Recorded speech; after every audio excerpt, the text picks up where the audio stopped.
তুমি আজকে আবার খালি হাতে চলে আইছো বাসায়। তোমার না আমি বলছিলাম বাসায় আসার সময় বাজার করে নিয়ে আসতে, তুমি কেন বাজার করে আনো নাই?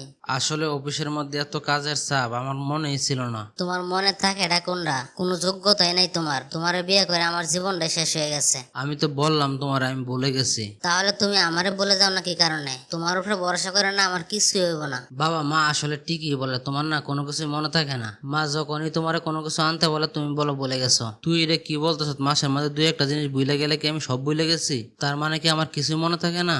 আসলে বাবা তোমার সমস্যাটা হলো কি তুমি কোনো কিছু করো না। যদি তুমি কোনো কিছু করতে না তাহলে প্রতিদিন বাড়িতে এই ঝামেলাটা হইতো না। আর বলিস না তো, আমাদের বাড়িতে এগুলো প্রতিদিনই চলে। আমি আল্লাহর কাছে সবসময় দোয়া করি একটা কথাই, আমার জামাই যেন আমার বাবার মতন না হয়। কিরে বাবা, কি হয়েছে বল? বাবা এই সিটটা লেখে এখানে রেখে গেছে। তোর বাবা আবার কিসের সিটে লেগে গেছে রে? এতদিন আমি বাড়ির জন্য চুপ ছিলাম, কিন্তু এখন নিজের ভালোর জন্য, পরিবারের শান্তির জন্য আমি এই বাড়ি ছেড়ে চলে যাচ্ছি। তোমাদের যেরকম স্বামী চাই কিংবা বাবা চাই, আমি সেরকম নই। এমনি তো আমি তোমাদের কোনো কাজ কাম করতে পারি না, তাই আমার এখান থেকে চলে যাওয়াটাই উত্তম। আর হ্যাঁ, শুনে রাখো, আমাকে কেউ খোঁজার চেষ্টা করবে না। মা, এটা কি ছেলে মানুষ শুরু করলো? বাবা তো আর বাচ্চা না। আসলে বাবা, তার জন্যই তো আমি খুব চিন্তায় থাকতাম। বাদ দে, চলে যেতে গেছে তাহলে আর কোনো কিছু ভাবিস না। দেখবি কিছুদিনের মধ্যে সেটিকেই বুঝতে পারবে। ম্যাডাম, অনেকদিন তো হয়ে গেল আপনার বাড়িতে কাজ করি, আবার আমার বেতনটা দেন। তুমি আর কয়টা দিন অপেক্ষা করো, তোমার টাকা দিয়ে দিব। আসলে ছেলের বাবা তো বাড়িতে নাই, বাড়িতে আসলে তোমার টাকাটা দিয়ে দিব।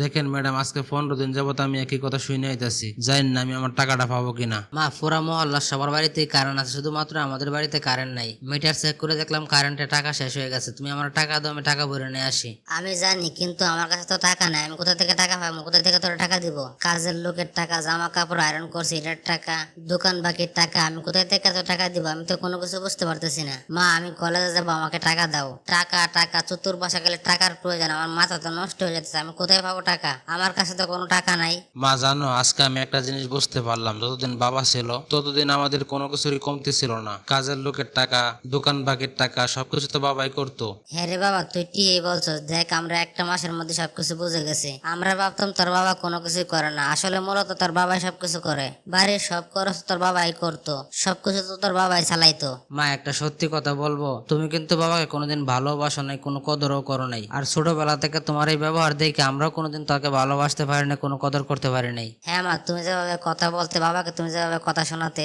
আমাদেরও মনে হতো বাবা আসলে কোনো কিছু যোগ্য না, কিছুই করতে পারে না। হিসাব করে দেখলে কিন্তু বাবা সবকিছু দায়িত্ব পালন করতো। বাড়ি আসার পরে বাবা তোমার কাজে কত হেল্প করতো। আসলে রে মা, আমি আমার ভুলটা বুঝতে পারছি। তোর বাবা যতটুকু সম্মান পাওয়ার যোগ্য ছিল আমার কাছে, ততটুকু সম্মান তার আমি দিতে পারি নাই। এটা শুধুমাত্র তোর বাবার একার গল্প না, এটা প্রত্যেকটা বাড়ির পুরুষদের একই গল্প। তারা বাড়িতে কেউ সম্মান পায় না, এমনকি তাদের পরিশ্রমটা কেউ দেখতে পায় না। কথায় আছে না, মানুষের গুরুত্ব সে না থাকলেই বোঝা যায়। আমরা তা আজকে হারে হারে টের পাচ্ছি।